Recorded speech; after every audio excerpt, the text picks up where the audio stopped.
Chris. Heath. Tis the season for video games. Yeah, we're in the thick of it right now. You know, I've been thinking this podcast we do is the most fun per setup time of all the activities we do. Board games, there's a lot of setup. Cooking with women, like baking, tons of setup. Almost no enjoyment because I don't eat bread. But podcast recording, I can't think of anything better. What about just slapping those weights on the barbell at the gym? That's pretty quick return on investment. And I don't even use clips anymore. So point made. All the faster. So fast. But we're going to slow things down on this very long episode. Very long episode of what show is this, Heath? It's Mobius Tubes. Episode 132. We're recording this on November 17th, 2025. It's the GOTY season. Harkening back, we do this every year. We're going to be talking about predicting who we think will emerge on top at Jeff Keighley's Game Awards. That'll happen later this episode. We've got exciting video game hardware being announced from an unusual suspect. We're going to be covering that. And of course, we're going to be jumping into all the games we've been playing. It's just Heath and I this episode. Phew. I only have a couple tidbits to share related to Samantha. She gave me notes. I thought it would be appropriate to say, just to keep listeners up to date, Samantha and her big Witcher 3 Wild Hunt playthrough, she has hit the credits. Oh. She finished her Witcher journey. Okay. And I think it's worth pointing out she did so before you, Heath, despite your nearly 6-year head start. Anything you have to say for yourself? I never claimed that I would cross the finish line before her, given the pace she was on. But don't you worry, guys. When Witcher 5 and 6 comes out, I'm going to be leagues ahead. You're playing the long game, the marathon. Yeah. That's what all this is leading up to. When she's back next time, she'll have more thoughts to share about finishing up that game. She's almost finished with the DLCs as well. And then we're going to make her play evil Geralt that goes to the Wegmans Cookies Club for 12 and under and takes 2. Yeah, she has to make all the opposite decisions, no matter how desperately she pleads not to. But that's enough about Samantha. She's not here today. This is just the boys here for Mobius Tubes. Heath, it sounds like you've been a busy boy playing lots of games. Well, Chris, I have bad news. Oh, okay. The Roottrees are dead. No, I barely even got to know them. And they were so lovely, what with their 3 daughters that despite being the face of the game are just Tutorial Island. It's like if Return of the Obra Dinn had 3 attractive looking seamen on the cover and you had to guess who they were. Tutorial Island, they just keep it condensed to the immediate family unit, and then it explodes from there. Immediately family unit. You don't even see the mom's face. It's just the Roottree sisters. Okay. And dad. And then you're off to the races. We've mentioned this game a couple times in passing, but Heath, what is the Roottrees Are Dead? The Roottrees Are Dead is your favorite family tree building spiritual successor to the Return of the Obra Dinn. Instead of 60 shipmates on a boat, you're identifying 50 relatives. And it was recommended to me, not by Thomas K., but it eludes me who recommended it. Really? Remember that guy in January? Is this a bit? Sorry, not guy. Remember that person? I didn't. Are you pranking me right now? No. I forgot. It was me, right? No, it wasn't you. It was me. No, somebody wrote in.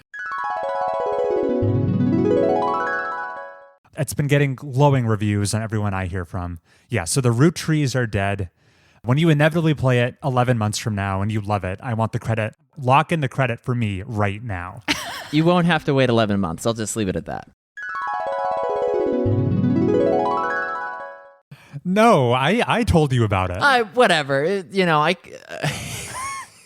Who was this man? I distinctly, I can hear in my voice Chris going, Heath would really like to play The Roottrees Are Dead. Who is this? I suspect it would be his catnip. Who was this mysterious fellow? It was me. All right. Okay, so this time, in The Roottrees Are Dead, instead of a magical compass that lets you waltz through each person's death, you have to gather clues the old-fashioned way, using the internet. Okay. If you didn't care for the search engine action of her story, do not play this game. Because here's the breakdown.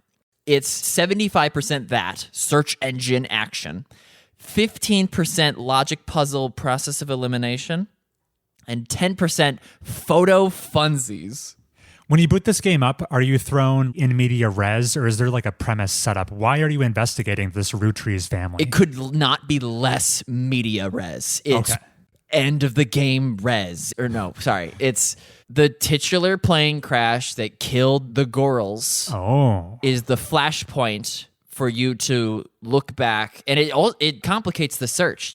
You try to look up details about who Carl's dad is, and all your internet search results are inundated by plane crash news breaking details. So it's much to your chagrin.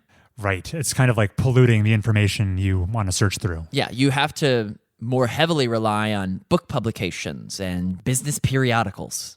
Got it. And that mysterious lady that comes to my door and hands me photographs. Oh, how strange. More on her later. Okay. Well, she's the final boss. Wow. And it turns into a rhythm game at the very end. Stop. Okay, so pros and cons of the Roottrees are dead. Pros. The hints are very well crafted. Hints in detective games, they can be ass. You have to walk a fine line. They can just up and tell you, such and such was at the dinner party with the knife, and you go, well, goddamn, that you spell it out. These hints are very good. They will point you toward a piece of evidence and say, like, look at that magazine cover. Not necessarily anything about it. And then you could go another level deeper, but if you have some restraint, you can take advantage of the very well-written hint economy. The cons. Do you have any thoughts about that or whatever? This is probably Heath's double-digit detective game I've ever played. Yeah, you're an aficionado of the genre. Yes. But I guess one question I have is, Obra Dinn, this game draws inspiration They're from. all acquired tastes. That game, somewhat famously, its method of progression of confirming your theories are correct has a rule of 3 to it, where you need to have 3 things correct before it'll lock in your choices. How does this game approach showing you the answer key? That leads perfectly into the cons. Each big reveal is anything but. Confirmations are rationed out exactly like they were in Return of the Obra Dinn. You lock in 3 identities at a time. Chris, in this golden age of dopamine we live in, you would think they would put a little fanfare into these revelations, where games like Vampire Survivors forcibly remove your eyeballs with their fanfare.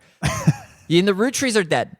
You are treated to a black void, plain white text, well done, to the tune of a background track so insipid it belongs in the settings of an edutainment game. Wow. Parents listening who seek to limit the amount of overstimulation caused by video games need not be afraid of the Roottrees are dead. If anything, the game likely reverses the brain rot caused by those frenetic shooters, Vampire Survivors. Any parents looking to limit their children's screen time, maybe pause the timer when they're playing Roottrees is Dead. It doesn't even qualify. Exactly, yeah. It's damn near reading. Okay. And that brings me to my last talking point before you can grill me. Get ready for the most pretentious video game talking point of this episode. Can't wait. Is this a second-person game or a fourth-person game? What? So, first-person perspective, in literature at least, uses words like I or my. Sure. Third-person video games, it's over-the-shoulder camera. You could see your character. Use things like he, she, they. Mm-hmm. Second person uses you. When you use the internet search function to gather clues to identify members of the Roottree dynasty, it doesn't show the Wikipedia article with all of its evidence and red herrings and details. It is a synopsis by the computer that says, you scanned through reams of text, and what caught your eye was mention of the candy that was debuted in the 20s from the Anderson Maple Farm. And then it'll embellish and say, the website goes on to have puffy text about how the fan's life is similar to the Roottrees, and you found nothing of import. So it's a second-person perspective, the way you're scanning the websites and the books and the clues. Yeah. And you want to know what fourth person is? Yeah, what even is fourth-person perspective? Fourth person uses we or one. One does not simply blah, blah, blah.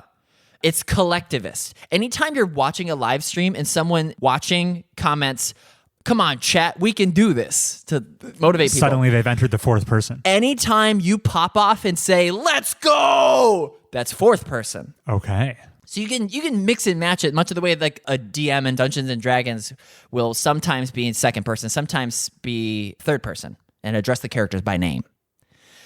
The joke I'm trying to make is that the Roottrees Are Dead is a 1.5 person game. Okay. You see the computer and the evidence scraps from first person perspective, but your cognition isn't. Your cognition is you.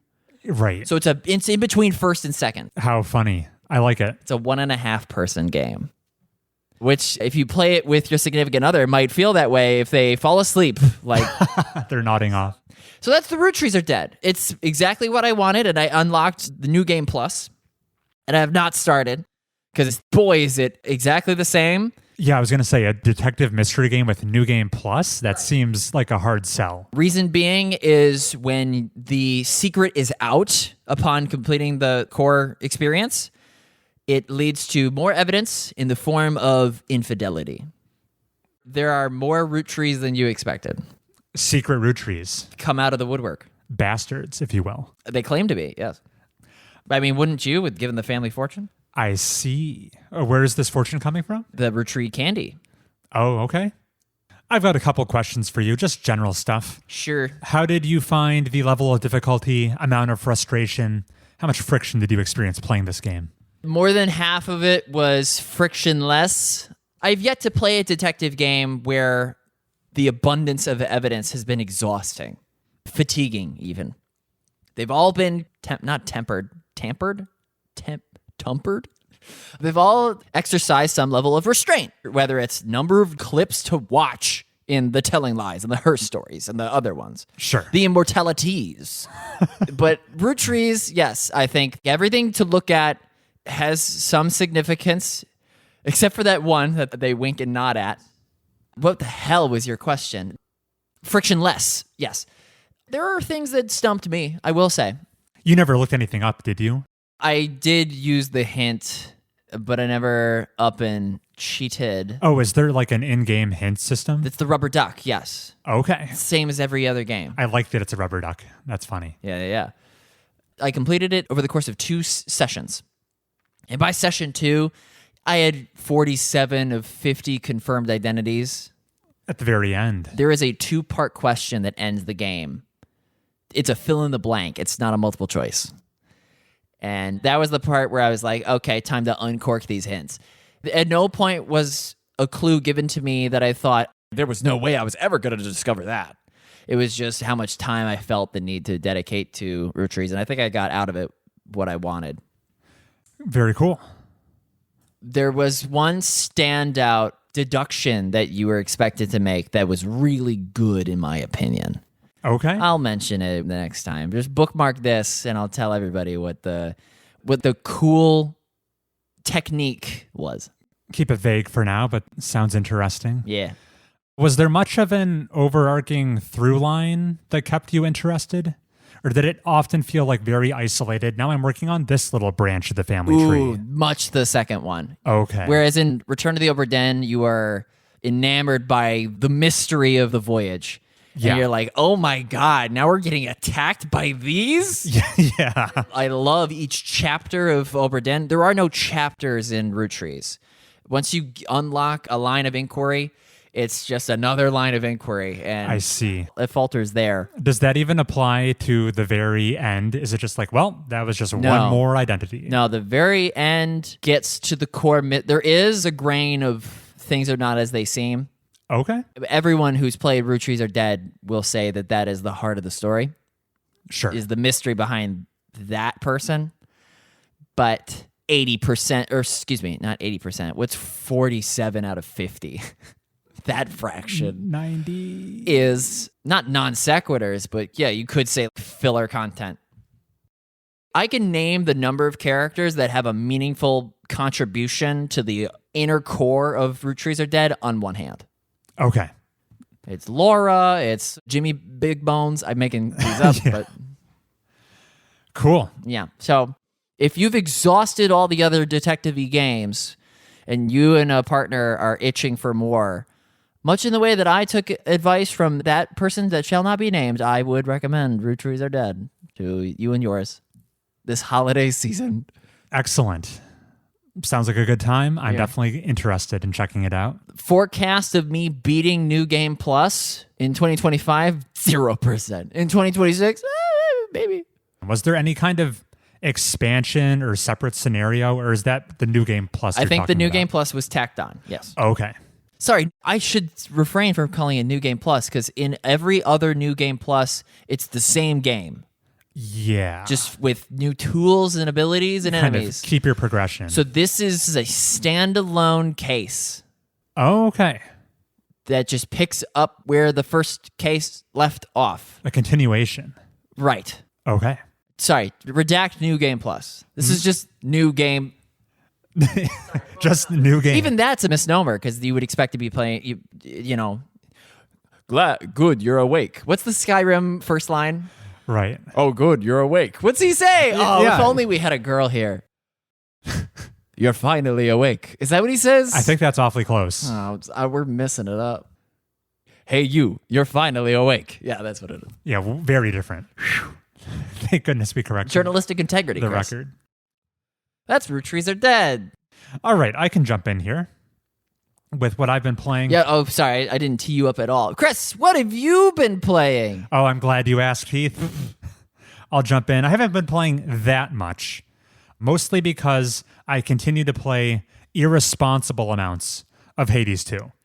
Just continuing to pour the hours into this game. I'm loving it. We've talked about it the past 2 episodes.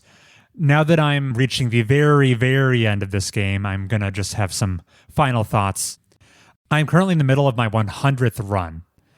And I've put 110 hours into this game. And honestly, it's passed in the blink of an eye. It feels like I've put in half that time, which is, I think, to the game's credit, at least for me. Heath has made comparisons to playing the Hades series kind of feeling like work, and I just can't relate to that sentiment at all. Not one iota. Iota, it's Greek. I didn't even know that.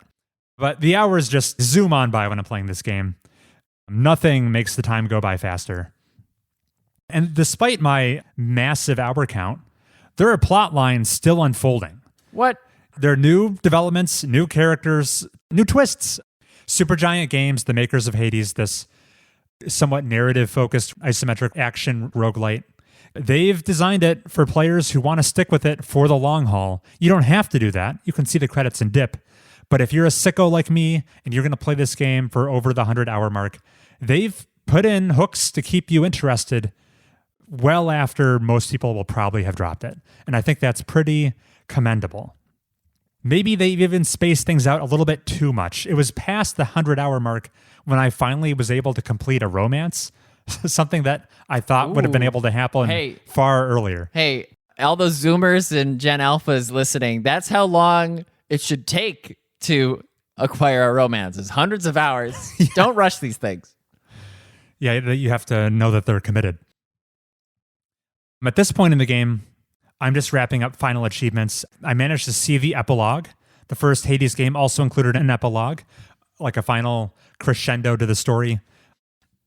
And it doesn't take up a lot of runtime. In fact, at first, upon seeing the Hades 2 epilogue, I almost was a little underwhelmed by it. You get to meet some cool characters you have been hoping to see, and that was about it.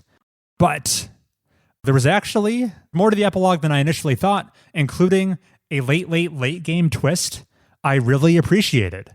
In fact, it recontextualized some things about the ending I cited many complaints with last episode that made me retroactively like it more. It fixed some issues, and in fact, the ending you experience if you play Hades 2 now is overall pretty decent. And now even more so if you see it through the epilogue. I feel like it tied up a loose end I was wondering about and made the whole thing feel more justified. Oh, well, now I want to know what it is, but we're just teasing these games, Just people. lots of teasing. As far as gameplay goes, in an early Hades 2 impression, I said it wasn't love at first sight with the weapon arsenal in Hades 2, but I did learn to love the weapons, especially as I unlocked all the weapon aspects, which make them play even more differently than they originally do. I eventually found an aspect I liked for everything, even the Moonstone Axe, the really big, slow, powerful weapon I didn't get along with. I learned to love it thanks to the aspect of Charon, specifically. That one, don't sleep on it. It's really good. One last cool little wrinkle they add in Hades 2 that wasn't, I don't think, present in anything in Hades 1. But if you care about longevity, when you think you've almost exhausted all the novel content, they add a new mode you can play. It's a roguelite, right? So you're used to randomized runs and lots of variety and kind of like cobbling your build together. Choose one of these 3 abilities and try to create synergies and things like that. All sorts of roguelites do this, but they add a way for you to dial the randomness up even more. What? Yeah, so you can go into a run where you have no control, meaning you don't choose the weapon you bring, it's decided for you. You don't choose your Arcana card upgrades. This is the equivalent of your mirror upgrades. Those are decided for you. The Pact of Punishment, the way you make the game more challenging, they choose those specifications for you, so you don't even know what you're up against exactly. It's all randomized. Your keepsake rotates randomly between each zone. It feels like the final exam. Have you learned every aspect of this game? Try to have a successful run out of this mess. And I've done it a couple times, and it's actually a pretty compelling way to play. I don't know. I never futzed with randomization and civilization. Across hundreds of playthroughs, I never once sat down and thought, let's just leave it to the whims of fate. I'm always like, okay, I'll do a French. I'll do a Washington. You'd have to blow the dust off of this feature in my console. Yeah, it's not an every run type of thing, but it's there for the sickos like me who are maybe starting to get a little bit bored. And yeah, that was Hades 2. It's an excellent game, Supergiant. They knocked it out of the park again, I think. You pick up that phone again right now, because I would be remiss if I let whatever lapse of time it was from Hades 1, if I go to play this game in 2027 and I go, Chris, what's the best thing to get me started? And you're like, oh, it's been so long, Heath. I forget what Hades 2 is all about. Hades 3 is around the corner. You mentioned the possibility of a Hades 3. At this point, I think I'm pretty satiated. If there is a Hades 3, I think I can wait 12 to 15 years for it. I'm hoping Supergiant goes and makes something new at this point. Okay. But that's just me. You need to give me, at the cost of listener entertainment, I need to have like an actual 2 to 3 minute breakdown of what to do. And I'll put like fun music to the back of it.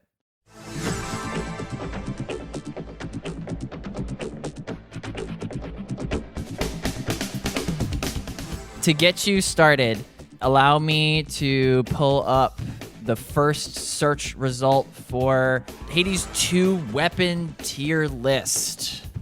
Okay. I'm familiar with this tier list. Good. I've been referencing it. All right, good. The skulls, I feel like, are a pretty good weapon.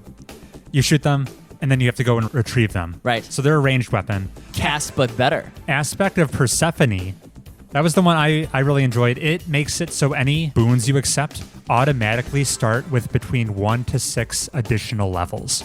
Ooh, it's Palm Delight. Yeah. Or whatever Eurydice gives you. You're drowning in palms. Tell me, yeah. So that's a huge benefit. There's a different aspect of Medea. I think that's for speedrunners who want to go fast. Medea? Yeah. Like Tyler Perry's character in Drag? House of Medea? I'm lost on that one. Oh, I should show you. This one's a little technical. This is the Sister Blades aspect of Morrigan. It's a pretty cool effect. If you hit an enemy with a normal attack, a special attack, and an omega attack, they take 777 additional damage. Oh, very specific. If you can find the rhythm, it's pretty potent. Aspect of Charon, the axe, I really like that one. You just basically do your omega special, which is a big, wide area of effect range move that hits basically the whole area. There's a bunch of stuff in this game. Let's end this segment. You big party pooper. This is just a conversation we're gonna have to have from our hover cars in the years to come. And that's all we've been playing, audio listener. I have one more thing. And we have one more thing for you. Yeah. I won't take too long on this, but the game Samantha and I were playing together side by side. We did wrap up. We talked about it last episode. This is 2015's Life is Strange. Yes. The narrative adventure game from Don't Nod, following a senior in high school, Max Caulfield, who inherits some like time distortion powers and is trying to find a missing girl. Oh, she inherits it. Oh. She just wakes up with them one day. Like Spider-Man. Yeah. Except it's a butterfly that bites her, not a spider. What a girl game. This is absolutely made for women. And she's reconnecting with an old friend, and there's mysteries afoot in this Pacific Northwest small town. And we finished it. Originally, it was an episodic game, but we just kind of played it straight through. We liked it. This was a replay for me. I expected the game not to fully live up to my memories. It came out 10 years ago. I know the game has a reputation for having some like dated lingo and vernacular in it. And it kind of does.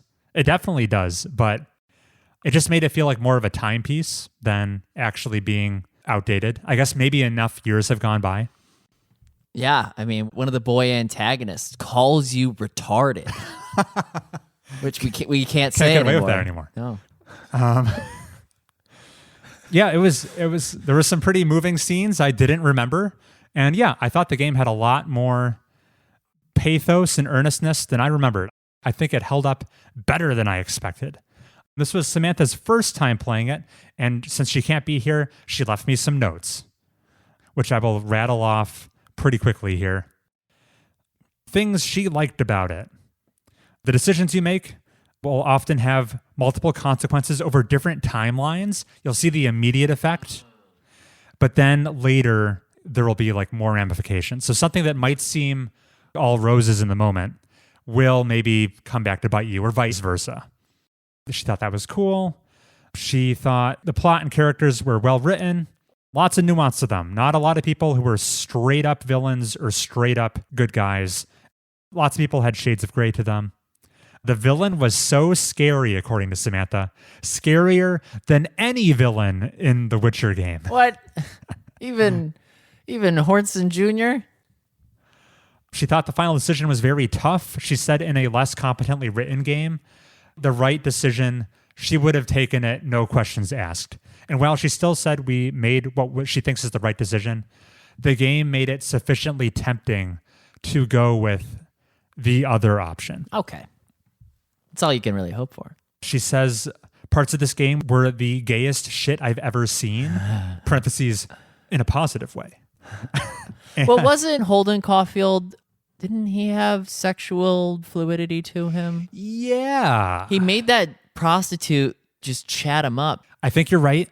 The protagonist of Life is Strange and the protagonist of The Catcher in the Rye share the same last name. Also, Max in her dorm room has a poster that looks like the front cover of Catcher in the Rye. Yeah. So there's connections there. Samantha actually, of her own accord, went and read that book while playing this game. Ooh, she makes the best decisions, the best pairings. She said the connections between this game and this book weren't very obvious. A student in class goes, "Hey, fatso, where do the ducks go in the winter?" And then it's a quick time event. You got to tell them where the ducks go. I'm picking up Samantha's impressions here. All men were still kind of bad. Chloe, Max's best friend here, is the heart of the game, and she carries it extremely well. And then she said something about time flows freely forward, but I don't really know what that means. I know what that means. Well, forward onto the second game, because this one ends on a cliffhanger. Kind of. It does? I'm just shooting in the dark. Depends on what ending you go with, I guess. Okay. And yeah, there is an entire Life is Strange series now, including Life is Strange 2, Life is Strange Before the Storm, Life is Strange True Colors. We will probably play another one of these games next year. Like the some Strange campaign evolved. But that was Life is Strange, a game I had a pleasantly positive time revisiting, more so than I would have expected. If it ends up on the top 10 of the year, that'll be crazy. I'd say on my personal list, it would be flirting with the number 10 spot, but probably won't make it. And that's all we've been playing. And that's everything we've been playing. So we're going to take a break. We've been recording for 33 minutes. And when we come back, other things will have 33 in them. Yeah, you'll see it over and over again. We'll see you then.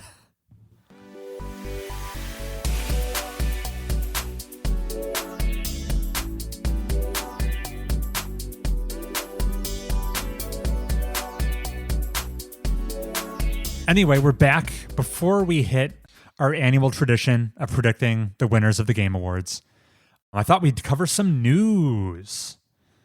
Pretty exciting news happened recently, unexpected. Do tell. There was a trio of interesting hardware announcements coming from our friends over at Valve, a company that runs Steam, biggest PC storefront out there. Gabe was on a boat. Yeah, Gabe Newell, the CEO, he's very wealthy. But last week, Valve announced 3 new pieces of hardware they're releasing, not something they do very often. Maybe the biggest headliner is the return of Steam machines. This is a pretty much plug-and-play PC-like console that you can plug into your TV and play your Steam games there. This shares the name of Steam Machines, an initiative Valve tried 10 years ago, back in 2015. They launched a line of Steam machines back then that were a complete flop for 2 very big reasons. One is not very many Steam games could actually run on them. The Steam machines of 10 years ago and today are both running on Linux operating systems. And at the time, lots of PC games, they don't play very nice with Linux. Pretty much most PC games, you want to be running on Windows. There were very few compatible games that could run on those old Steam machines. That means they were pretty much dead on arrival. But in the years that have come since, Valve has had a pretty modest success with their Steam Deck. This came out in 2022, a portable handheld console you would play. And the thing that made that a success is that Valve invested a lot of time and effort creating a Proton layer, that's the name of it, that basically translates Windows games to be able to run on Linux without developers needing to, on a game-by-game basis, port their games to the new operating system. So in the years that have come since 10 years ago, now pretty much any game you buy on Steam will run on these new Steam machines, and that wasn't the case on the old ones. So that's a huge leg up. And also 10 years ago, Valve wasn't manufacturing those old Steam machines themselves. They kind of licensed out the rights to other hardware manufacturers, people like Alienware or these other third parties who would make them at very expensive prices. These were manufacturers trying to profit on the hardware, where maybe Valve might subsidize the costs a little bit more this time around. We don't know that. So right now, the only details we have is that these 3 new pieces of hardware, the new Steam machines, the new Steam frame headset, and the new Steam controllers, they're all coming early next year, 2026, and we do not know the prices. Oh, well, I was about to say, I think I might want to buy this. It's appealing. I wouldn't spend more than $400. How much of a hit it is, I think, is going to depend heavily on the price, which is a huge question mark right now. Because usually traditional consoles are sold at a bit of a loss because console manufacturers try to get it in your hands so they make their profit on the back end as you buy software. Valve might take that approach, but maybe they don't. This is going to be operating at a much smaller scale. A point of comparison, I'm thinking the Steam machines that launch next year maybe sell kind of at the same rate as the Steam Deck, Valve's handheld. And that has been on the market for over 3 years now. It came out in 2022. And they've sold an estimated around a little more than 4 million units. A modest success. By comparison, a much more mainstream device like the Switch 2 has been on the market for a fraction of the time, a matter of months, Yeah. and has already crossed 10 million sold. Yeah. So this hardware Valve is putting out, You won't be able to walk into a Target or Best Buy and buy one off the shelf. They sell them direct to consumers. Valve ships them itself. On the optimistic side, that means they don't have to pay a middleman any money for a brick and mortar retailer to stock the game. So maybe that's a way for Valve to like get the cost down. I'm going to guess it's probably looking at the ballpark of $600. That's not horrible. But there's a reality in which it's $1,000. Yeah, I would just wait for a PC. Yeah. How are they able to do this now of all times? Isn't this the worst ever time to make big video game risks? Because of tariffs and importing hardware? Yeah. Yeah, that makes me really curious what these prices are going to be. We live in a world where other console manufacturers are increasing the price of their consoles. And then Valve is like, time to launch a new one. Interesting. Valve says as far as how much power should be expected in these new Steam machines, because Valve would have access to this information, they do like hardware surveys on anyone who has Steam installed. They said this Steam machine is more powerful than 70% of the computers people log onto Steam with. So it'll be and they would know. They would know. So it'll be a respectable benchmark. I think on par, maybe a little bit better than like a PlayStation 5. Somewhere in that power range. This is marketing to me. Yeah. If I didn't have a tanky, beefy PC, I would be eyeing this with a lot of interest. Okay. So yeah. Next Cyber Monday. I think they start to ship early next year. So we won't have to wait long. Okay. All right. Get your piggy banks out. Yeah. The very appealing prospect. I think this will be a cool way for Valve to offer a bridge for the PC curious out there who have been waiting for an easy onboarding process to get into PC gaming. This could be the way. Chris, when did you recommend I play Witcher 3 Wild Hunt? I want to say it was around 2020. Yeah. Did my PC exist at that time? It must have. Yes, I think it did. Yeah, it did. And to think I wouldn't play it until 2026 on my Steam machine. It would have caught me by surprise. It's worth noting, it has a very cute form factor. It's a small cube. It looks like an Xbox Series X. It looks tiny. Yeah. It's so small. It looks like a current Mac Studio. I like the minimalist design. It looks like it's around the size of a GameCube, believe it or not. Oh, I like the GameCube. So people are, I'm just parroting, a million people have said this. It's the Gabe Cube. Yay! Yeah. Great. But it wasn't the only thing announced. There's a new iteration of the Steam controller, which seems interesting. I'm not very Even jazzed more about it. haptics. They've got like some touchpad things on it, which That's what those are. it can basically be the proxy for a mouse, I think. It's not as good. Probably not quite as good. Of the 3 pieces of hardware Valve announced recently, the most likely one I'm going to bite on is the Steam Frame. The VR thing? A new VR headset. Oh. Yeah. What? Yeah, this might be, I finally dipped my toes into VR games. I can't even name the first game you'd play on it. It's probably Half-Life Alyx. VR Balatro. Oh. I want to touch Gross Michelle. VR, yeah, I've never really gotten into VR games. Around, I think it was 2020 or so, Valve released their first VR headset, the Valve Index. And it was an impressive bit of kit. I wasn't really in the market for VR at the time, so I passed on it. Fast forward a couple years, and I was starting to be interested in VR. But at that point, I was like, the Valve Index is old. This technology is constantly being iterated on. I'll wait for the next Valve headset. And now fast forward 3 more years, and here we are. And I finally probably will purchase this thing. What's the name of it again? The Steam Frame. Frame, okay. Notably, it's untethered. You don't need to run wireless? It's wireless. Whoa. Yeah. And it seems like they have a pretty nifty streaming solution. The game will run on your PC and stream to the headset in a low latency way. They've got some new tech there. I'll believe it when I see it. I will also believe it when I see it. Obviously, I'll wait for reviews. Early impressions from Linus Tech Tips and folks seem pretty glowing, so I remain optimistic.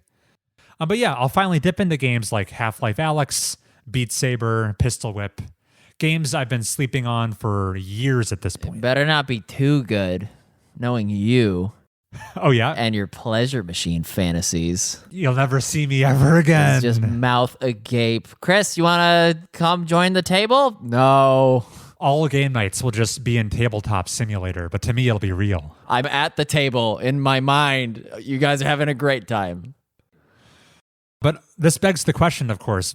Valve usually coincides the release of their hardware with a new piece of software. A first-party title, yes. When the Valve Index came out, Half-Life Alyx was there. What are they going to announce? A new first-party Valve game for this hardware? Half-Life 3? No, stop. You're not allowed to make Half-Life 3 jokes anymore. It's 2025. But Heath, they finally counted to 3. They announced 3 pieces of hardware. No, stop it. These jokes are already old. Yeah, they're pretty ancient, pretty dusty. Okay. That was it on the news. Exciting stuff. But a different flavor of news. What if we transition to the Game Awards? Jeff Keighley's Game Awards happens every year since 2015. 2014, and we've always been on the very good terms with guessing the results. Don't look it up. Yeah, don't fact check that. Do not. Heath, have you had a chance to look over the nominees generally? Yeah. Do you have any thoughts on this year's output of games and the things being nominated? Real Attack of the Sequel. Okay. Quite a great many. Yes. I tried to compare those to years past, and it's just like a sliver bit more. Lots of specifically sequels, meaning like second game in a franchise. Yes, sequels, yes. That is true. Thinking of things like Death Stranding 2, Hades 2, Hollow Knight, So-So. Other categories are real feast or famine. It's either the good games or the bad games. Yeah, there are some pretty lacking categories this year. Let's begin. Oh, I have one more final opening thought. Delay.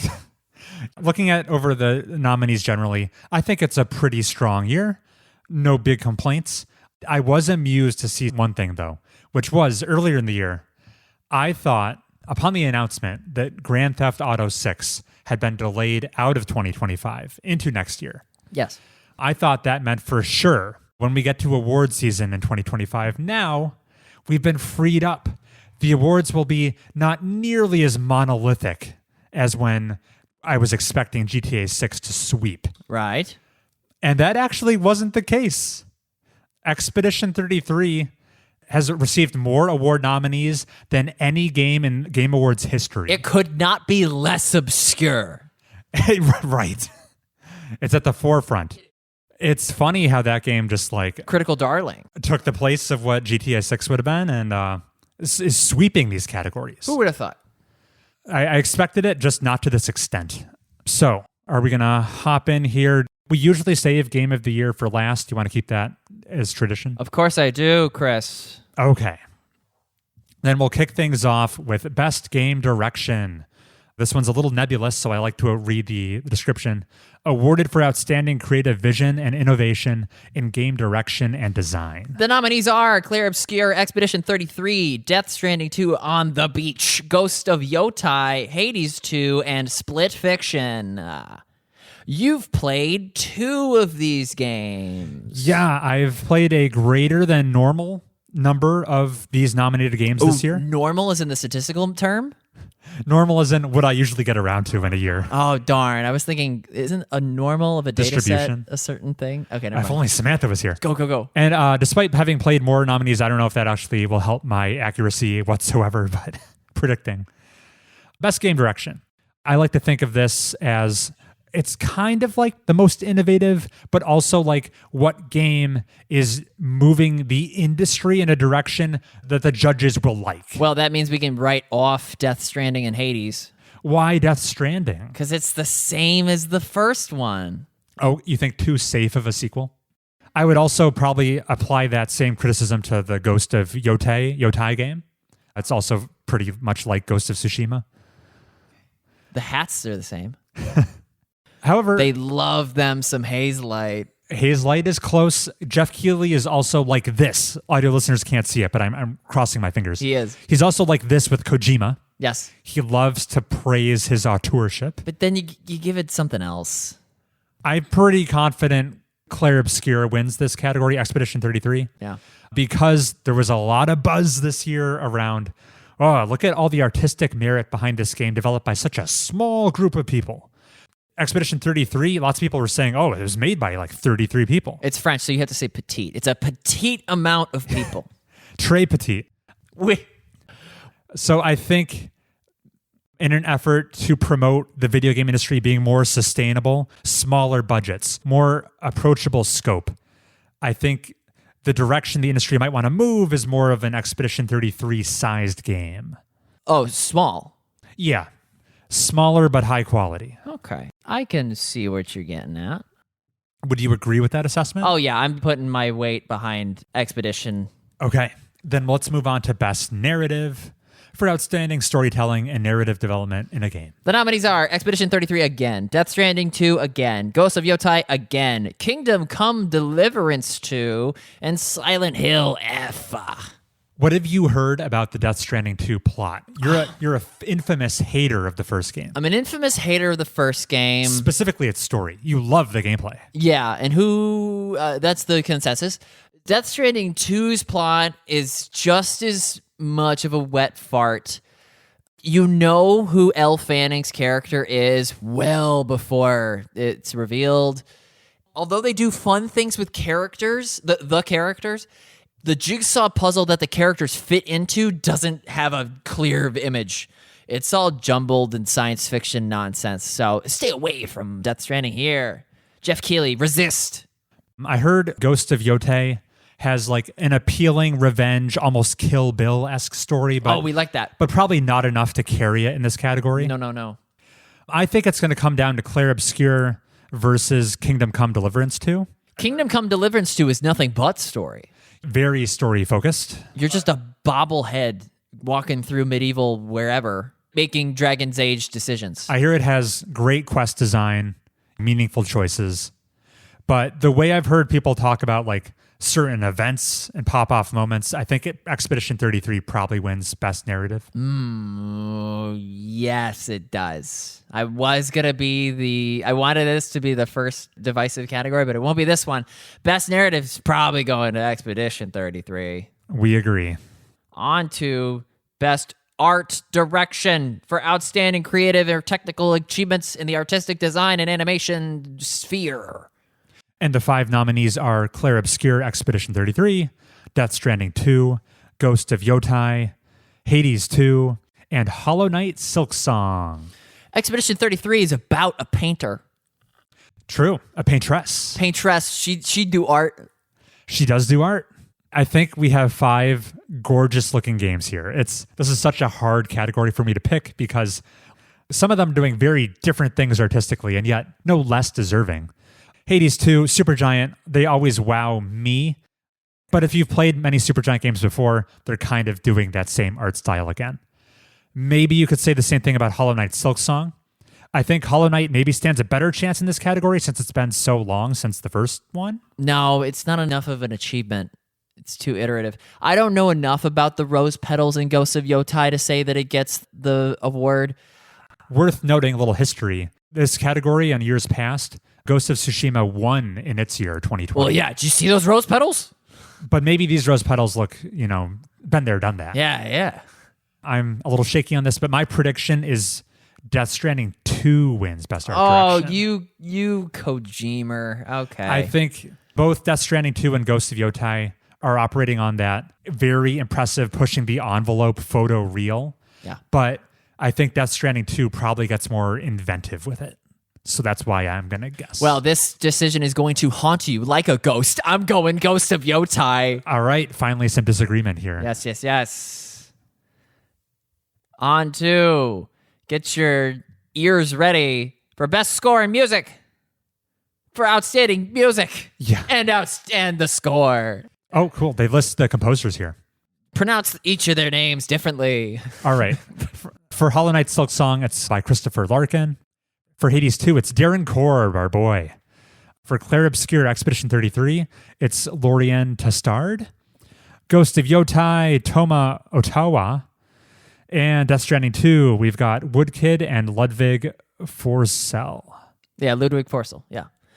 Ooh, that music in Death Stranding stands out. I don't want to poo-poo the Hollow Knight Silk songs. Once again, 5 great soundtracks. The one I know least about is Ghost of Yotai. I know Death Stranding, the original game, used some very cool licensed music. That's probably still the case here. Yeah, very much so, yes. I wouldn't give it to Ghost of Yotai unless they included the... Yo! What's that song? I don't know, dude. Japanese yo! I'll have to figure out what you mean by that I did someday. it exactly right, except for the yo!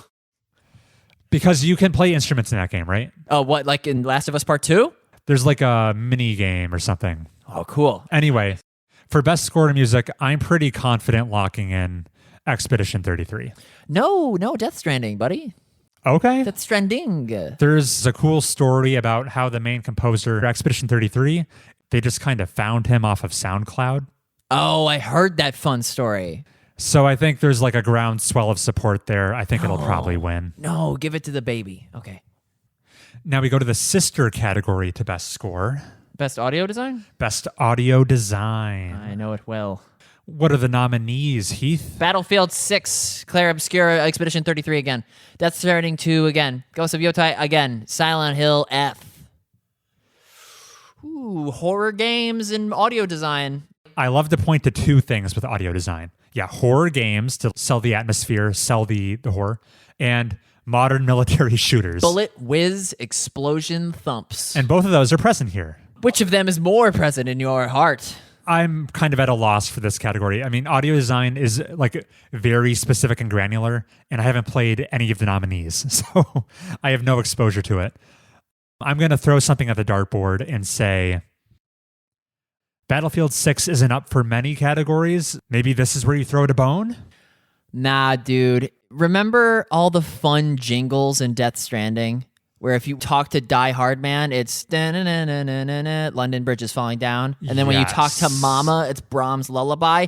They're so attention to detail. And all the Metal Gear technology womps and whizzes are on point in the first game. Death Stranding 2 is going to be audio design chocolate for your ears. All right, I'm a big coward. You convinced me. I think Death Stranding 2 probably wins best audio design. You fool. I've tricked him. That's on to best performance. Awarded to an individual for voiceover acting, motion, and or performance capture. Scroll down a little bit more.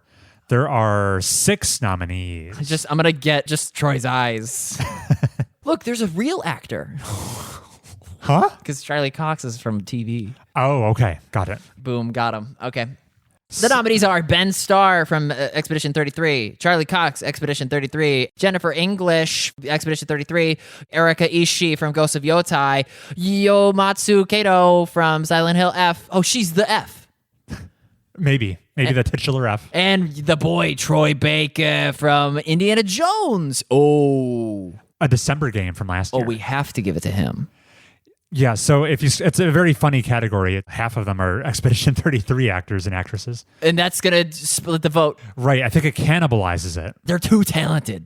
I did hear a little interview from Charlie Cox, which apparently he gives obviously he's nominated here. He's a huge nerd. He gives a standout performance in the game, but didn't know very much about the game, so felt like a bit of like an imposter about it.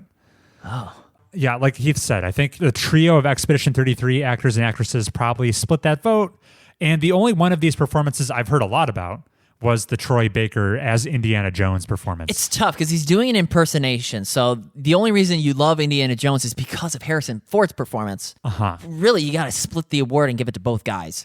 Right. But to Troy's credit, I hear his performance is like nigh indistinguishable. It's exactly crazy. what you want from that project.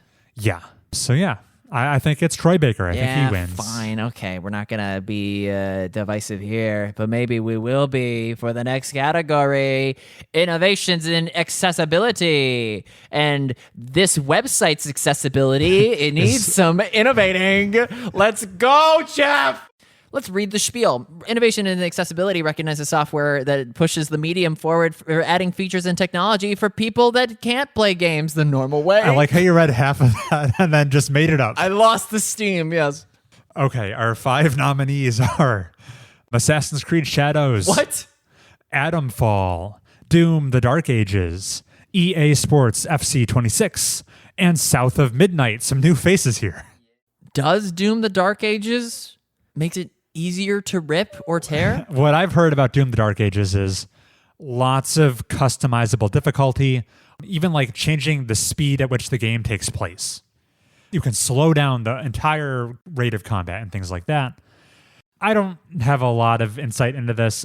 The most I heard about giving players options was Doom: The Dark Ages, so that's going to be my vote for accessibility. I'm going to go South of Midnight. It's time to access Okay. the abilities.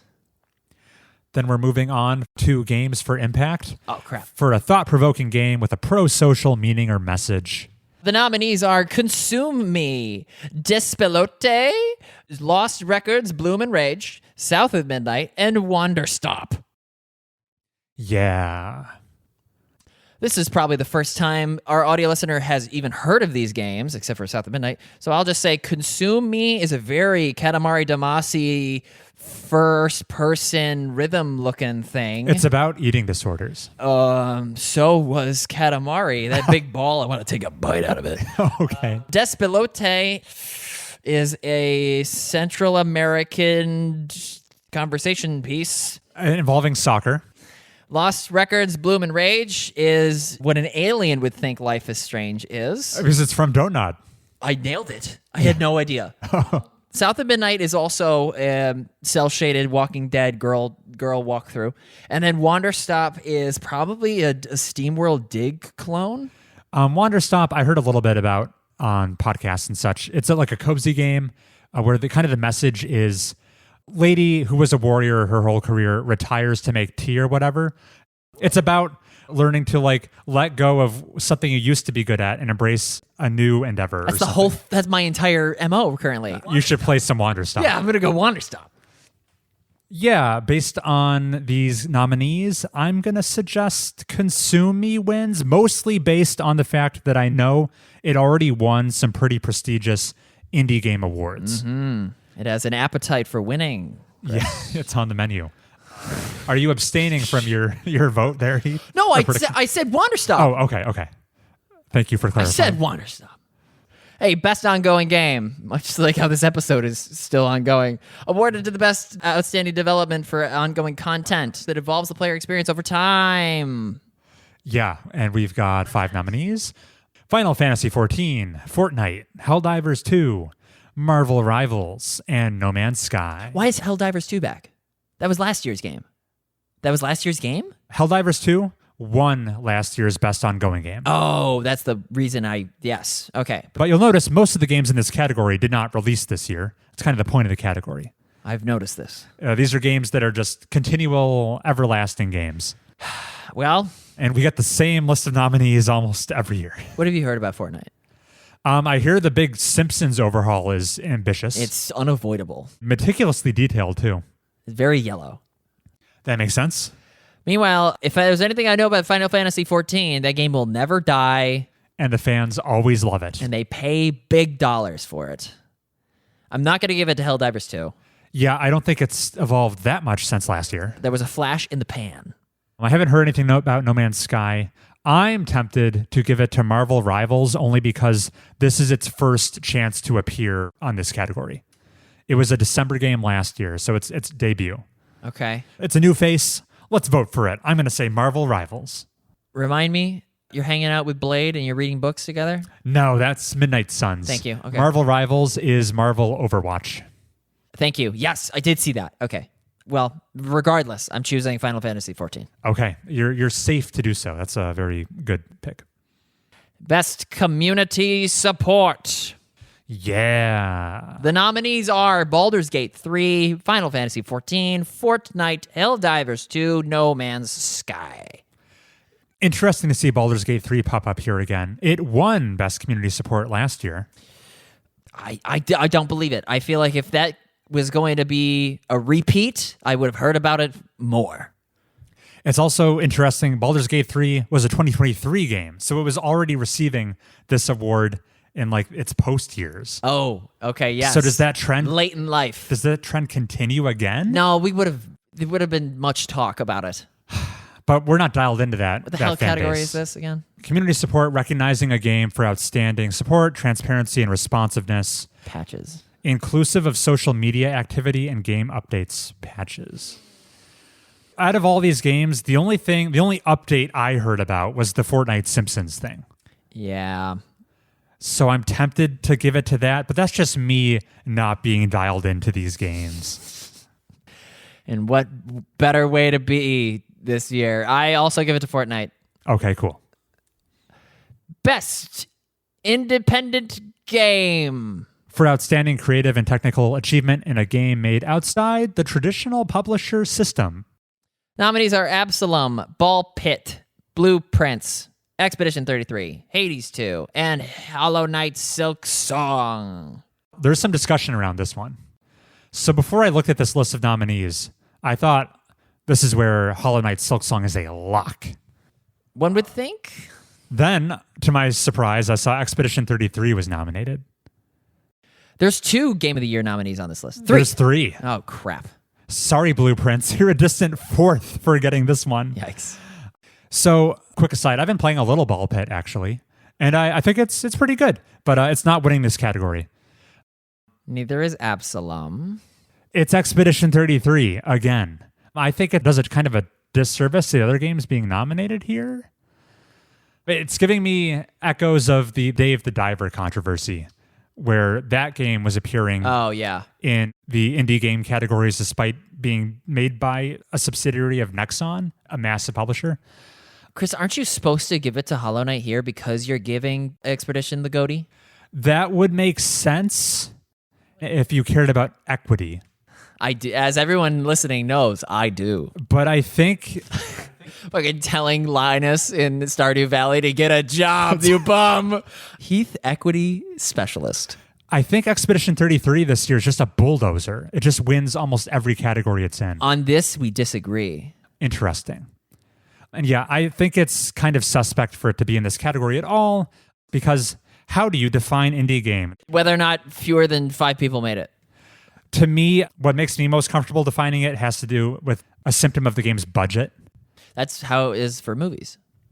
I chatted with ChatGPT earlier today, estimating what Expedition 33 cost to make, and its range was $15 to $25 million to make it, which is well north of what you would consider most indie games are made for. So I think it's a bit of a behemoth playing in the child's pit. What's the highest grossing indie game with respect to its budget?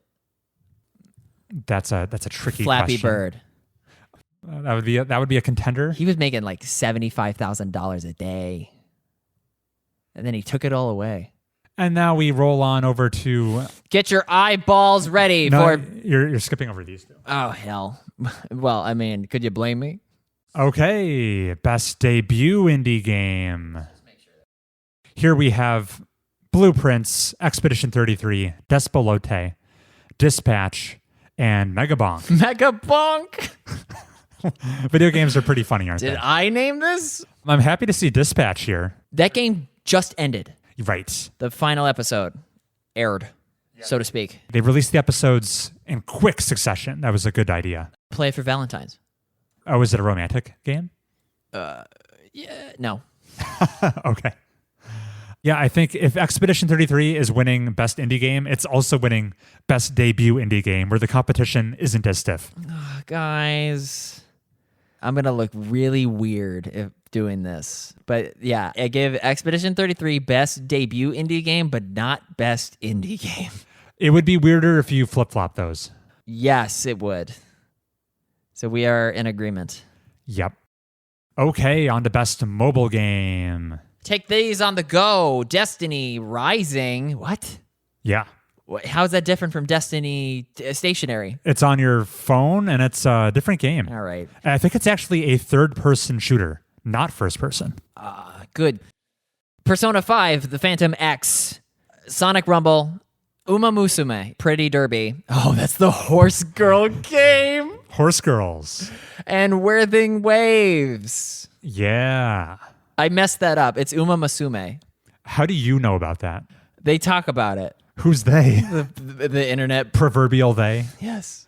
Someone on my Steam friends list has been playing that. Anyway, I think I know what the best mobile game is, Heath. Tell me, please. It's Destiny Rising. Why? From anecdotes I've heard, I think there's a decent-sized chunk of the Destiny community who's happier with the state of Destiny Rising than Destiny proper. So I'm going to say that mobile game wins. And you would discourage me from choosing Persona 5? I think that would be my runner-up, probably. I'll go... Ooh, but then do I go Horse Girls? Do you go Horse Girls? That was popular.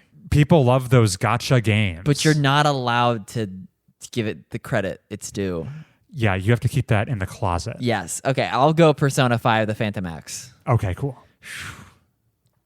What's our next category? It's Best VR AR game.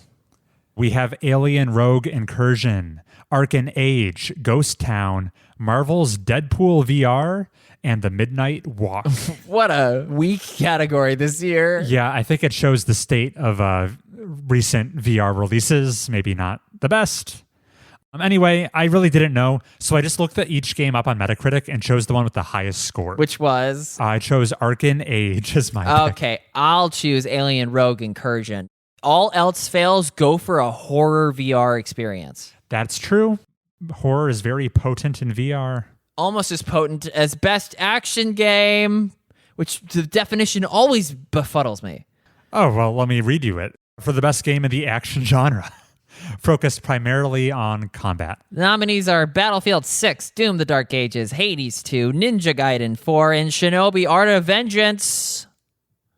Some good games in this list, but I'd be crazy if I didn't predict Hades 2 wins. Why did Ninja Gaiden 4 slip my radar? It came out. It's by Platinum Games, a collaboration with Team Ninja. And I think people like it. Hades 2, I know enough to know enough. Cool. Best Action Adventure Game. It doesn't even say game. It's just Best Action/Adventure. That's right. And the nominees are Death Stranding 2, Ghost of Yotei, Hollow Knight Silksong, Indiana Jones and the Great Circle, and Split Fiction. Combining combat with traversal and puzzle solving. That's just gameplay elements. That's every game. This category is tough. There's some stiff competition. I can envision 3 ways this going. The reason I'm tempted to give it to Hollow Knight Silksong here, which I ultimately don't, is that if I don't give it an award here, I don't think Hollow Knight Silksong walks away with a single award all night long. Well, that was your goof from earlier, but... And I know Jeff Keighley in the Game Awards panel likes to give Hazelight their flowers. Split Fiction, maybe. But my gut is telling me Death Stranding 2 wins Best Action Adventure. Yeah, Hazelight's walking away empty-handed, I guess. Because I'm also going Death Stranding 2. Okay, we're in agreement. On to Best Role-Playing Game. For the best game designed with rich player character customization and progression. What are the nominees, Heath? Avowed, Expedition 33, Kingdom Come Deliverance 2, Monster Hunter Wilds, and The Outer Worlds 2. Good stuff. It comes down to a 2-player battle here. This is easy peasy in Heath's mind. Okay, I give it to Expedition 33. Say it together now. There's a chance Kingdom Come Deliverance competes, but I think it's Expedition 33. It needed 31 more deliverances to tie. The next category is going to be one of the weakest all year. Best Fighting Game. The nominees are 2XKO, Capcom Fighting Collection 2, Fatal Fury City of Wolves, Mortal Kombat Legacy Collection, and Virtua Fighter 5 Revo World Stage. I hadn't heard of most of these. Capcom Fighting Collection 2 has that game that I like. Okay. Doesn't it? It's a bundle of old games? Yes. And that's going to win Best Fighting Game of the Year. It's look what it's up against. And now I will put forward a different bundle of old games wins it instead. Let's hear it. I think Mortal Kombat Legacy Collection wins. So that's from Digital Eclipse / Atari. They've been doing something where they make a documentary experience. Oh. They've done it with Tetris. They've done it with something even more obscure called Karateka. And they get reviewed very well every year. This year was Mortal Kombat. They bundle all the games together. It's mostly a a viewing experience, and then you play the games at like opportune times to like get some hands-on experience. Chris, the people that are voting on best fighting game are the people that care about fighting games. I think the judges on this panel are mostly game journalists and critics. So they won't. Who have like a passing interest. The documentary format would appeal more to them. Then you know what? I'm going to go out on principle because every Capcom fighting game is better than its equivalent Mortal Kombat fighting game. Except for 2. No, Capcom 2 is amazing. Okay. I go against you. Before we move on, What? I didn't even know this 2XKO thing was a thing. Yeah, it's by Riot Games. League of Legends is a fighting game now. Yeah, it's free to play. Huh. That slipped completely under my radar. It's what you have to play when you get banned from League. Because you can't play League anymore. Janice should be typing, like, there's one more game in the Riot client you can launch when you take League of Legends to your Desert Island game. All praise the client. Best family game. We got Donkey Kong Bonanza, Lego Party, Lego Voyagers, Mortal Kombat World, and Sonic Racing Cross Worlds. Yo, you said Mortal Kombat World. Which was a Freudian slip. Cartality. Would you like to correct the record? Mario Kart World and Split Fiction. Yeah, there are 6 nominees here. Oops. Mortal Kombat World, the best family game. Rated E for everyone. No fatalities in this one.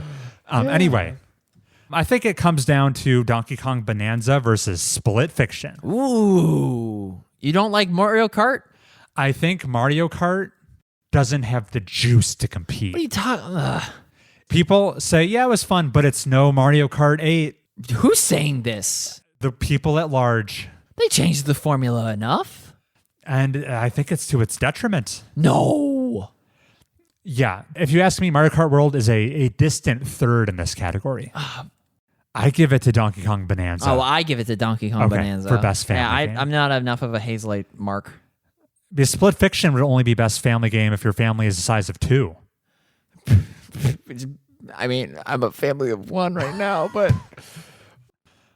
Okay. Yeah, this next category is going to be interesting. Let me get some best simulation strategy up in here. What are the 6 nominees, Heath? Final Fantasy Tactics, the Ivalice Chronicles, Jurassic World Evolution 3, Sid Meier's Civ 7, Tempest Rising, The Alters, and 2 Point Museum. Yeah. Never heard of The Alters before. Oh, I think it's one of the more competitive games in the category. No, but that's 11-bit by my Frostpunkers. It's like a guy stranded on a hostile planet, and to be able to survive, he keeps quantum cloning himself, but not just himself going down different life paths. So like change a couple of variables, and in this life path, he becomes an engineer. Oh. He takes that version of himself to come help on the planet. Okay. You're both managing their skills for survivability, but also like the social conflicts that arise. This is just Hinduism, the game, isn't it? I mean, it reviewed great. Now, looking at best sim strategy game in a year where a new Civilization came out, upon surface introspection, you would think that's the winner, correct? Yeah. But Civ 7's reception was controversial, right? No, it was... No. I can't speak to this, Chris. You can't speak to the reception of Civ 7? Civilization 7... This is what I come to you for, Heath.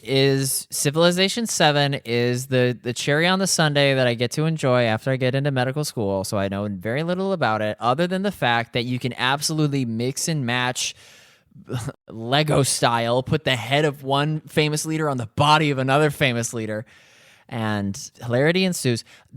I mean, it's performing just fine. I think it was tumultuously received. By name recognition alone, I think Civilization is likely to win. Yeah. For entertainment value, I will differ on you on this one, Yes. Heath. I will predict Final Fantasy Tactics wins. It's kind of weird because it's like, I don't know, a 25 or 30-year-old game. Is it really? But it's also one of the most beloved strategy games of all time. It's just, will people feel strange voting for an ancient game to win 2025's best strategy game? I throw my vote at Sid Meier's. Okay. We differ. How fun. The competition is heating up in best sports/racing. The nominees are EA Sports FC 26, F1 25, Mario Kart World Rematch, and Sonic Racing Cross Worlds. I'm sorry. Did you mean Mortal Kombat World? No, that was already cut. I meant to say Mario Kart. I think I just vote Mario Kart World and call it a day. Yes, Mario Kart World, obviously. You can't give it to Sonic Racing Cross Worlds because they stole that idea from a fan on Twitter. I have no insight into that. Best multiplayer. Yeah, the nominees are Arc Raiders, Battlefield 6, Elden Ring Night Reign, Peak, and Split Fiction. How come Arc Raiders has the same box art man as PUBG? A very similar looking game, at least from that concept art. Or no, PUBG's guy is in a shirt and tie, isn't he? Is he? It's real, like, fish out of water looking. No, Arc Raiders is the hot new extraction shooter that people like. Oh, Extraction, where you collect loot and you Yeah. try to get out. Get in, get out, yes. And your loot persists across matches. And you can lose it. I like those types of games. Elden Ring Night Reign has that big name recognition. But I think it kind of came and went, didn't it? I heard nothing about it, yeah. Battlefield 6, I hear, is one of the best battlefields in years. This is where you give it to Hazelight. This is where I give it to Hazelight. You can't play it single player. Yeah, Split Fiction is my vote for best multiplayer. I also think it stands, somewhat distinct in this category compared to its competition. Well, because the rest is like testosterone, and then Peak is just Peak. Yeah, Peak is also pretty novel in this category because it's like a relaxing friend hangout excuse, climb a mountain type of thing. Sure, but I had enough of that with Jusant. Sure. Yeah, Split Fiction is my prediction. Moving on to best adaptation. This is where we recognize outstanding creative work that faithfully and authentically adapts a video game to another entertainment medium. Heath, what are the nominees? A Minecraft Movie, Devil May Cry, Splinter Cell Death Watch, The Last of Us Season 2, Until Dawn. Am I crazy, or was there a new Sonic movie this year? It might have just slipped. With Dr. Robotnik doing the Running Man and all that. He did do the Running Man. When did that come out? That came out December 20th, 2024. It would be eligible. Because that was after the previous Game Awards. I scrolled enough. It's not here. Here's my reading. We had a couple years of video game adaptations are a thing now. And now it feels like the category is kind of like lingering on. So some of these nominees are outright bad. I think Devil May Cry, the anime, is actively panned. Never even heard of Splinter Cell Death Watch. Just by cultural impact, I'm going to predict a Minecraft movie wins this. It's enough to absolutely creeper explode on Last of Us Season 2 and Until Dawn. Yeah. At no point in Last of Us Season 2 does Pedro Pascal say, "Zombie jockey." Otherwise, that would have taken it. Yeah, that would have taken it. Most anticipated game. This is funny. Yeah, so these are upcoming games. Our nominees are 007 First Light, Grand Theft Auto 6, Marvel's Wolverine, Resident Evil Requiem, and The Witcher 4. Well, Heath, I know what my most anticipated game is. GTA 6. The Witcher 4. Oh, come on. But the collective most anticipated game is, it's GTA 6. I can't believe that Capcom partnered with CD Projekt and made, what's her name again? Siri. It made Siri the box art lady for Resident Evil 2. Yeah, two ladies with white ashen hair. If I squint, it's the same person.